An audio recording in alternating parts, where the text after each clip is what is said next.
Welcome to Sravani's media. భారత banking రంగంలో మరిన్ని భారీ మార్పులకు కేంద్ర ప్రభుత్వం సిద్ధమవుతోంది. గతంలో 10 ప్రభుత్వ రంగ బ్యాంకులను 4 బ్యాంకులుగా విలీనం చేసిన సంగతి తెలిసిందే. ఇప్పుడు రెండో దశ విలీనం దిశగా కేంద్రం అడుగులు వేస్తున్నట్లు చర్చ మొదలైంది.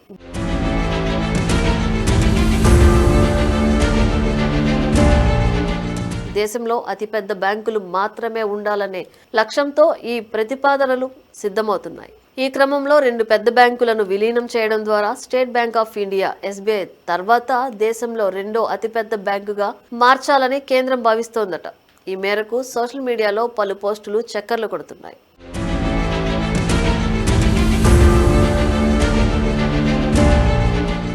తాజా నివేదికల ప్రకారం 2 ప్రభుత్వ బ్యాంకులను విలీనం చేసే అవకాశం ఉంది. Union Bank of India, bank of ఇండియాలను విలీనం చేస్తారని తెలుస్తోంది.